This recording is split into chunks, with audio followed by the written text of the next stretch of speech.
So social issues is our next issue that we have to negotiate. This is something, again, that you face at all levels. Your singers come to you with insecurities and self-consciousness because their voice is a part of their body. And, especially in middle school, this is going to be heightened by all sorts of other factors. But at all ages, our young singers are insecure and very self-aware, and they're very nervous about doing anything that might feel like embarrassment. They don't want to humiliate themselves. So they're really afraid to put themselves out there. They don't want to make silly noises. They don't want to get laughed at. So it's our job to create this cracking culture, which is essentially just creating an environment where they feel safe. They feel safe making mistakes.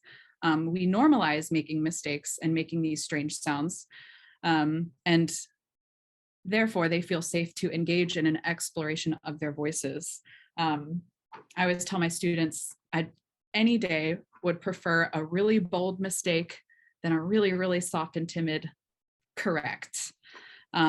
So we celebrate bold mistakes. And then if you're intentionally making these mistakes, then when they happen on accident, all of a sudden you've taken this stigma away from these sounds. They're no longer embarrassing. It's just a part of your body.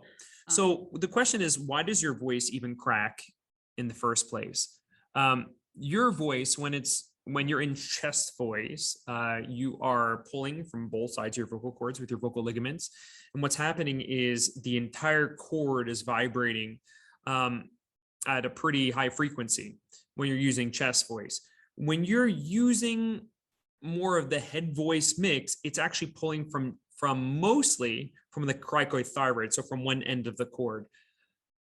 When this happens, it's a way of protecting your voice. It's your body's way of protecting itself. So for instance, if I take chest mechanism really high in my voice because my vocal cords cannot handle the amplitude and frequency of those vocal cord movements, it'll kind of shoot up in a way and go into the high voice to protect your voice because your voice is saying, we can't handle these type of frequencies here.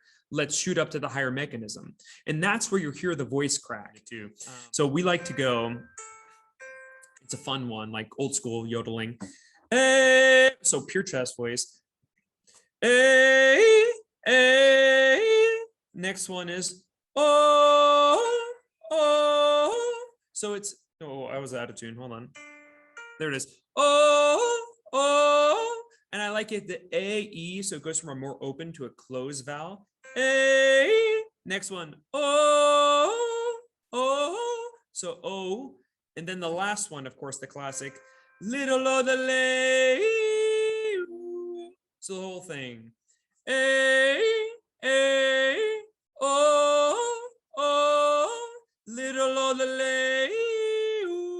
And it's okay if it's not accurate. It's okay if it has like some pitch variation. The goal is just so they can feel the shift in mechanism from the more open to closed vowels, and it helps solidify that concept of flipping over into the next mechanism. Erin. Yeah, so getting a little fancier. This is called reverse yodeling, right? Yeah. This is my favorite. I don't know what it's actually called. We just called it that. It's definitely called reverse yodeling. So it's starting in the light mechanism. So it's tricky because you have to start in a place in your voice where you can easily access both. So it's a very limited range where this works, at least for me. I have a lot of students who can do it all over the place because they're just insanely talented. But it's starting in your light mechanism and then just flipping back and forth between the two. So I'll demonstrate and I'll see if I can do this without laughing. So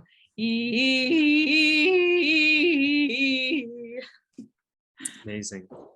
That was so cool.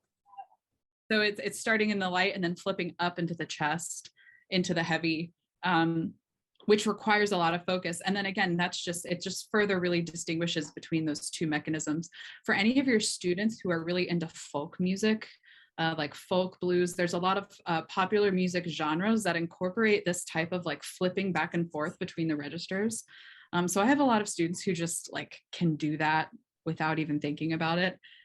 It took me a long time to be able to do just that though. So That's And the it's extent. amazing. And I guarantee if you present that as like an activity to do for your students, they'll be, I mean, who would not be all over that? That's like the ultimate challenge right there. I do that all the time. Like, I don't tell you about it, but I do it all the time because it's so much fun.